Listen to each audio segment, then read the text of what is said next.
इस उम्र में उनको बदमाश खोजना पड़ेगा। मुझे बदमाश खोजने की जरूरत नहीं पड़ेगी।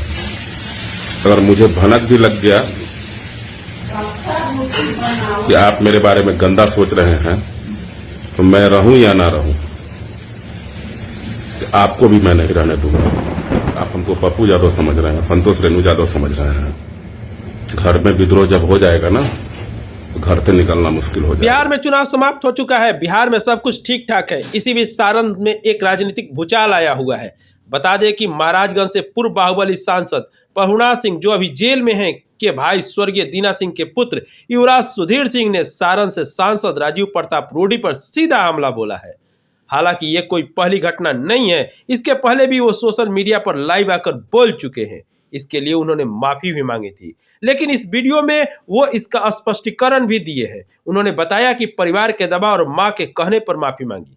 साथ ही कहा है कि इस बार लाइव नहीं आने का कारण परिवार का दबाव है। उन्होंने सांसद राजीव प्रताप रूडी को बहुत कुछ कहा है। अपने इस वीडियो में पटना इंडिगो के पूर्व मैनेजर स्वर्गीय रुपेश सिंह का भी जिक्र किया है। रुपेश सिंह सारण के जलालपुर के निवासी थे, जिनकी हत्या बदमाशों ने पटना स्थित उनके निवास के नजदीक गोली मारकर कर दी थी।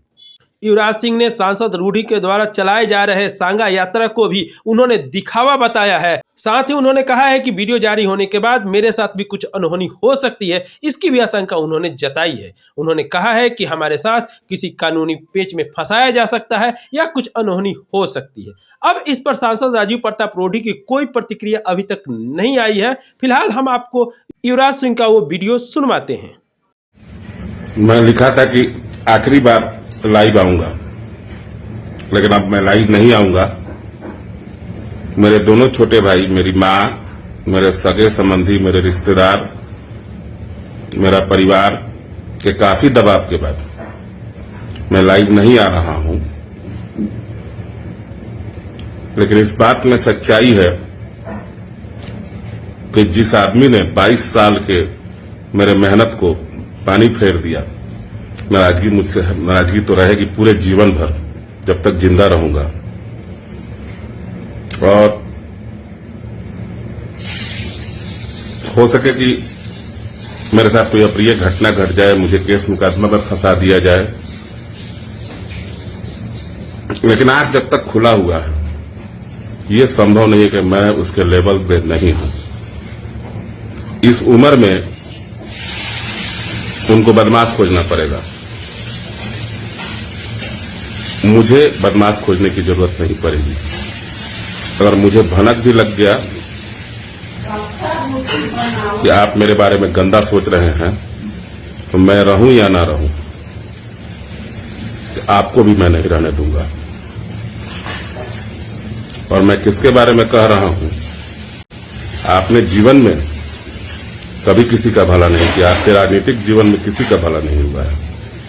आपके कलम से कोई विधायक नहीं हुआ है। छोटी कुमारी जी के पति धर्मेंद्र कुमार जी जब एमएलसी का चुनाव लड़े थे तो आपने उन्हें हरवा दिया, और मेरे घर में राजनीति कर रहे हैं कि आपका टिकट है। अरे आपको शर्म आनी चाहिए।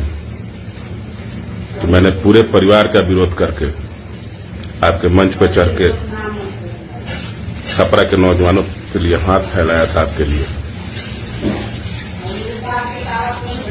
और आपने मेरे साथ जो किया, अपनी मां के कहने के बाद मैंने आपसे माफी भी मांगा।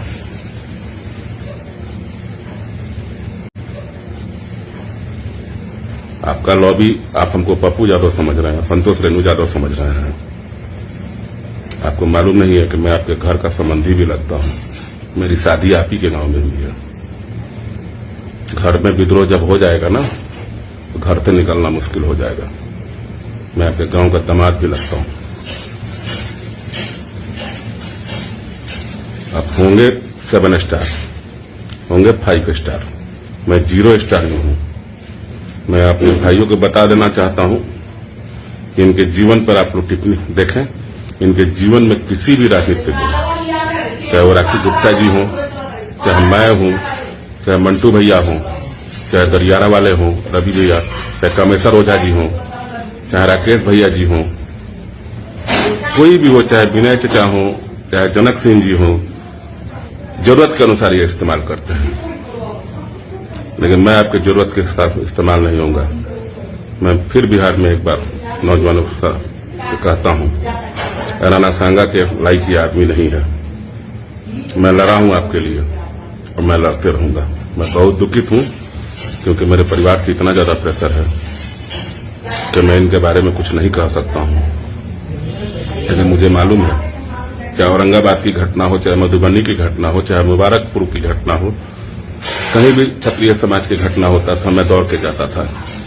मैं इस आदमी से पूछना चाहता हूं कि उतना दिन तुम किस बिल में नुकाया था? क्या आज तुम राणा संघा यात्रा पर निकला है? क्या अमित शाह जी को दिखाने के लिए निकला है कि तुम राजपूत का नेता बनने जा रहा है? राजपूत समाज तुम्हें कभी एक्सेप्ट नहीं करेगा। मेरी हाय तुम्हें लगेगी। तुमने किसी भी नौजवान को नहीं बढ़ाया समाज में। सारणी ने देश में किसी नौजवानों को नहीं, स्वार्थ के लिए आपने यूज किया है। यहां तक अपने भाई का भी नहीं हुए, अपने भाई का भी जमीन जायदाद आपने हड़प लिया। ये पूरा अमनौर जानता है। आपको मैं कभी माफ नहीं करूंगा। आप मुझे रुपेश इंडिगो वाला समझ रहे हैं। चलिए, फिर बोलता हूं कि बदमाश खोजना पड़ेगा, हमको नहीं खोजना है। मेरे बारे में गंदा मत सोचिएगा। अगर मुझे कहीं से पता चल गया तो आप होंगे कोई पावरफुल। आपके कलक्का और पियरका पर भी समय नहीं डरता हूं। वहां यहाँ करते रह जाएंगे लोग, वहां यहाँ करते। आपको जरूरत है सुरक्षा का, हम अकेले ही अपने भाइयों के दम पे काफी है। आइएगा कभी छपरा सारण में, एक आवाज आप मारिएगा, एक आवाज हम मारेंगे। अगर सारण आ गया ना, मुझे मालूम है कि मैं क्या कह रहा हूं। मैं बहुत सोच समझ के कह रहा हूं। मैंने पूरी तरह से जांच किया है।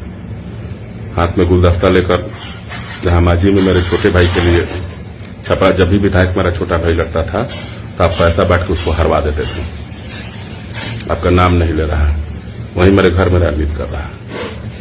इस आदमी से सावधान रहिए। हर घर में लोगों को पसंद नहीं करता है। मैं पूरे जीवन में इस आदमी को पसंद नहीं करता हूं। इसने मुझे भी यूज किया जोगी जी के मंच पर बुलाकर अपने लिए, स्वार्थ के लिए। खास करके जितने भी समाज के लोग इससे जुटे हुए हैं, चाहे वो बड़े राजनेता हों, इससे दूरी मेंटेन कर लीजिए।